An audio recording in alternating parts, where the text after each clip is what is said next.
Alors, notre prochaine intervenante, elle s'appelle Elikya Ngoma. C'est une autre camarade de beaucoup de talent et elle travaille dans le bureau du chairman au Mali. Et c'était là. Elle est aussi la secrétaire de la coalition Black is Back. Et en plus, comme j'ai dit, elle a beaucoup de talent. C'est aussi une musicienne. Hein? Elle écrit des chansons tout et tout. Donc, c'est une femme de beaucoup de talent. Alors, elle va donc faire son intervention par rapport à ce qui se passe en Haïti. Comme vous le savez déjà, partout où les Africains sont en train de se battre pour reconquérir notre destin, nous avons toujours à faire face contre qui? Contre le gouvernement des États-Unis. Comme vous pouvez le deviner, en Haïti, c'est pareil aussi. So, sans plus tarder, camarade Elikya, vous avez la parole.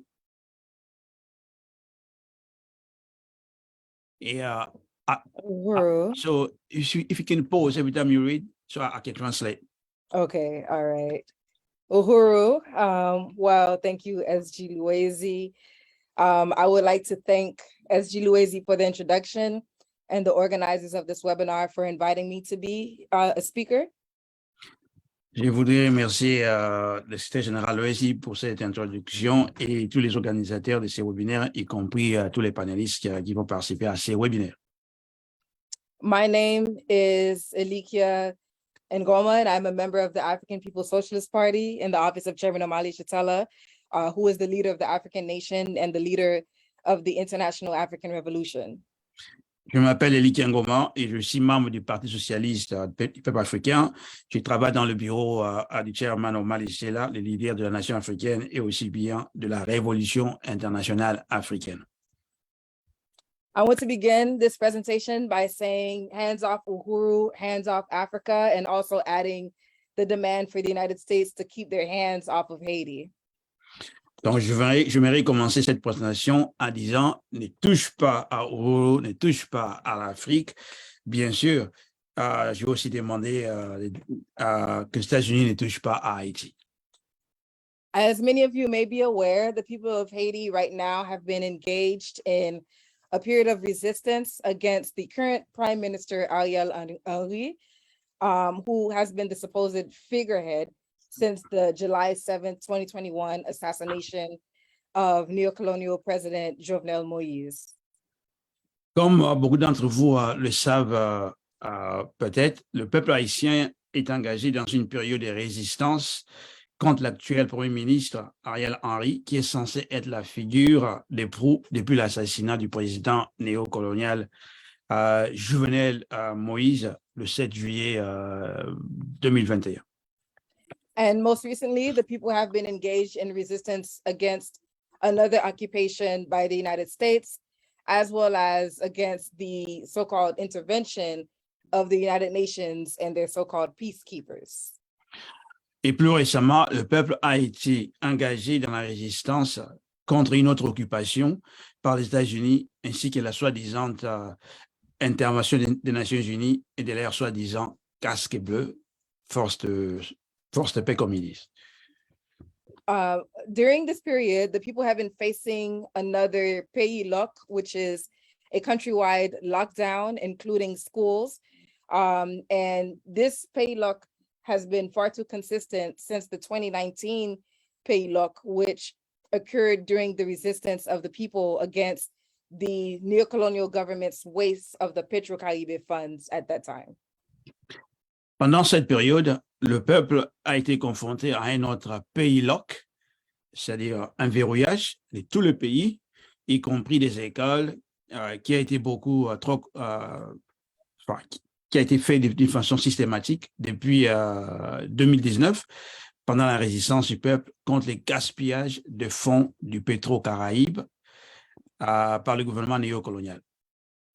And at present, our people are also experiencing insecurity on all levels. This includes what they're calling gangs, which are plaguing the popular neighborhoods or the ghettos. There's the lack of gas, which is essential for any country, but especially a country that runs almost completely on fuel from travel or the need to cook and other daily functions. And then including in a September 5th, 2022 article published by Le Nouvelliste, which is a daily French language newspaper printed and distributed in Haiti's capital city, Port-au-Prince. It revealed that Haiti's inflation level reached to 30.5% in July of 2022. Actuellement, notre peuple connaît également l'insécurité, mais vraiment à tous les niveaux. Il y a des soi-disant gangs qui sévissent dans les quartiers populaires, communément appelés ghettos. Il y a le manque de carburant, donc des gaz, qui est essentiel pour un pays qui fonctionne presque entièrement avec du carburant. Bon, pour voyager, aussi pour le besoin donc, des cuisines et d'autres fonctions quotidiennes. Et dans un article publié le 5 septembre 2022, par les Nouvellistes. C'est un quotidien donc, de langue française qui est imprimé et distribué dans la capitale d'Haïti, à Port-au-Prince. On dit que le niveau d'inflation a atteint 30,5% en juillet 2022. So all of these things would make, any sensible and freedom-loving person rise up against the oppressive forces who are imposing these horrible living conditions on us. Toutes ces choses inciteront toute personne sensée et prise de liberté à se soulever contre ces forces oppressives qui nous imposent ces horribles conditions de vie. Uhuru.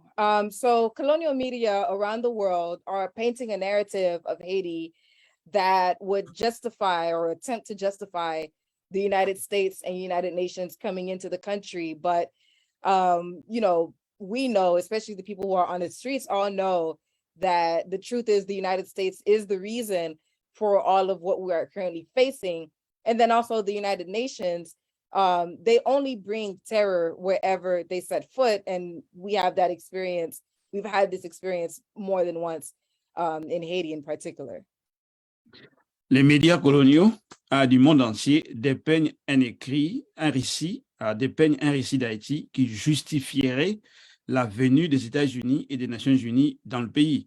Mais la vérité est que les États-Unis sont la raison de tout ce à quoi nous sommes actuellement confrontés et que les Nations Unies ne font qu'apporter la terreur partout où elles mettent les pieds.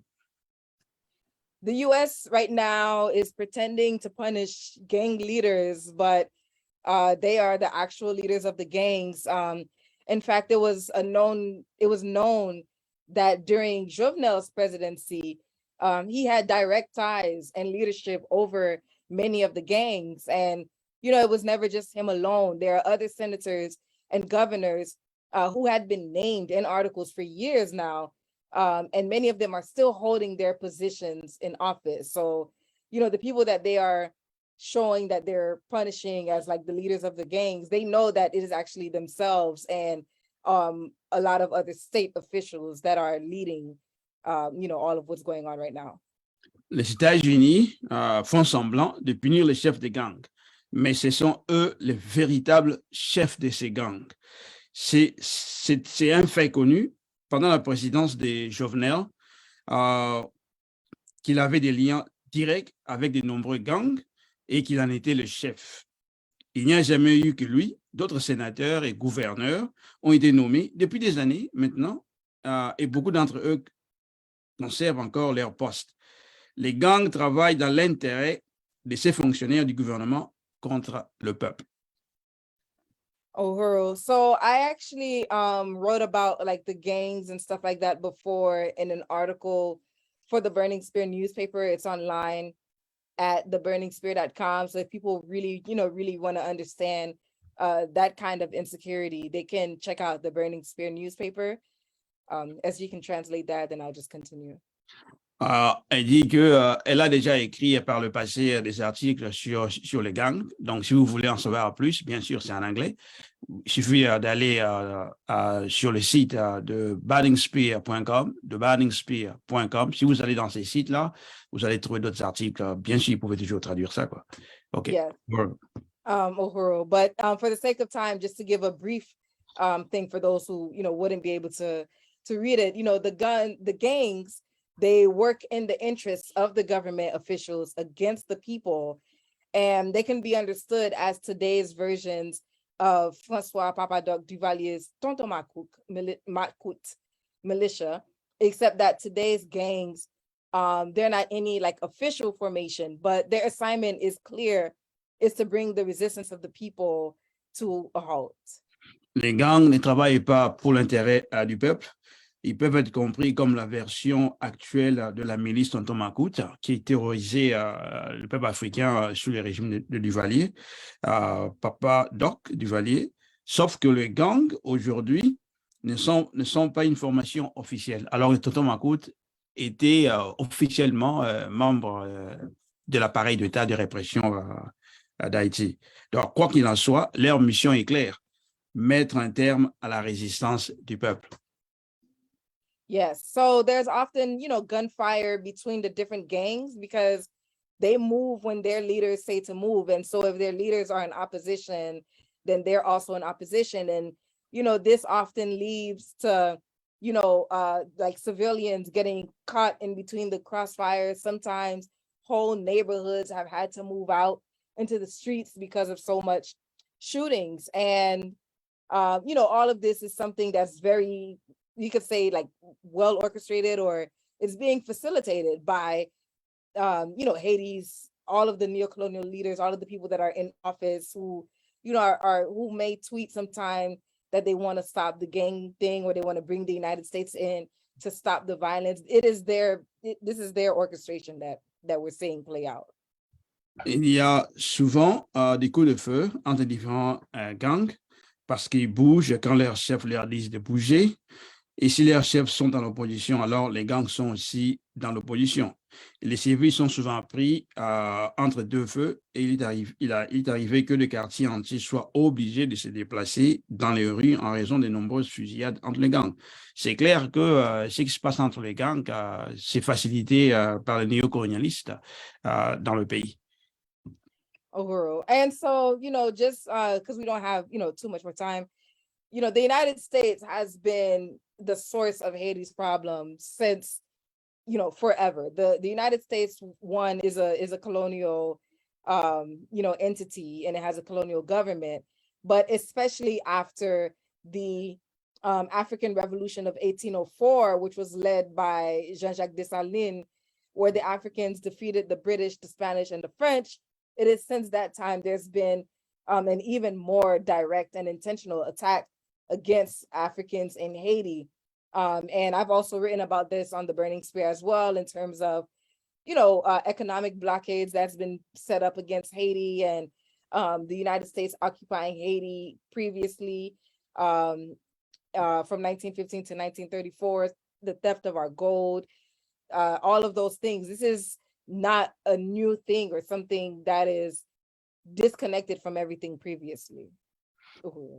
Donc, ce qui se passe, c'est pas quelque chose de nouveau. Les gens doivent comprendre que les États-Unis sont un gouvernement colonial, donc c'est une entité donc coloniale, et que depuis la victoire de la révolution haïtienne dirigée par Jean-Jacques Dessalines, les États-Unis et les autres puissances européennes, la France en particulier, comme vous le savez, ont tout fait pour maintenir Haïti dans l'indépendance, donc dans la continuité donc, de dépendance coloniale, et que les États-Unis en particulier, on sait qu'entre 1915 et 1934, ils ont envahi Haïti. Non seulement ils ont envahi Haïti, ils ont volé tout l'or qui se trouve dans la banque d'Haïti, ils l'ont volé. Donc, c'est vraiment important, même s'il n'y a pas de président, le reste du gouvernement haïtien, c'est composé de marionnettes, donc les États-Unis. Voilà. Uhuru. And so, the people of Haiti know this very well. It's why, in their resistance on the streets, they're very clear, saying they don't want Haiti, they don't want Canada, they don't want France. In fact, and perhaps I'll write about this in a longer form for the Spear again. There've been claims even as saying that they want, Russia to come in or China to come in, which is a statement of how they understand the United States, and also even how they understand the United States in opposition to China and Russia. But really, it's the call for Africa and Africans, to build our power and self-determination so that we would call on one another. It's a recognition of, that we don't want colonial forces, the United States, France, Canada, to come into Haiti because they are the ones that's putting us in these conditions. We want to have revolutionary forces, a revolutionary power to come in. And, I'm saying that the correct call would be for Africa and African people to stand up and display our unity with the people in Haiti against colonialism. C'est clair que notre peuple en Haïti ne veut pas d'une intervention de puissance coloniale, française, canadienne et états-unienne. On n'en veut pas. Au contraire, il y a le MAS qui demande que la Russie et la Chine interviennent parce que le MAS comprenne très bien qu'il y a une dynamique en opposition entre la Russie et la Chine d'un côté et contre les États-Unis et la France et les autres puissances coloniales d'un autre côté. Et c'est clair que notre peuple est en train donc d'exiger une solidarité entre nous, les Africains, parce que c'est que nous voulons exercer notre droit à la souveraineté, notre droit à l'autodétermination, et que ce n'est que normal que le peuple donc en Haïti, qui comprend bien les enjeux et qui sait très bien qui sont les puissances coloniales, donc il n'en veut pas. Et c'est pour ça que nous devons être en unité avec une plupart africains en Haïti, contre les États-Unis, contre les Nations Unies, et contre les autres puissances coloniales. Uhuru. And to end, I just want to say that, this presentation is going to be extended into an article form for the Burning Spear that I recommend people really subscribing to and, reading, because this is where you get these kind of revolutionary analysis that you won't get anywhere else. But we, as the African People's Socialist Party, unite with, the rest of the African people that are in Haiti and unite with the demand for the United States to stay out of Haiti, for the United Nations to stay out of Haiti. And then I myself, as a member of the African People's Socialist Party, I want to say to the FBI to keep your hands off of the Uhuru movement, off of Chairman Omali Shatella, and off of Africa. Uhuru. Il dit que cet article, bien sûr, qu'elle est en train de développer, donc c'est un article qui va paraître dans le journal Br.A.very dans sa forme la plus développée, donc elle est encore en état donc de développement. Donc, tout ce qu'elle demande donc à chacun d'entre nous de s'unir avec cette campagne, d'exiger tous ou de dire tous, ne touche pas à Uhuru, ne touche pas à Chairman Omali Shatella, ne touche pas au Parti socialiste africain, ne touche pas à l'Afrique. Donc, rejoignez donc cette campagne partout où vous êtes. Vous pouvez aussi donc devenir membre de ces comités. C'est vraiment facile, très, très facile. Vous n'avez pas à devenir membre du parti, hein? Non, pas du tout. Mais vous pouvez devenir membre de ces comités. Et ça, c'est important, là où vous êtes. Merci.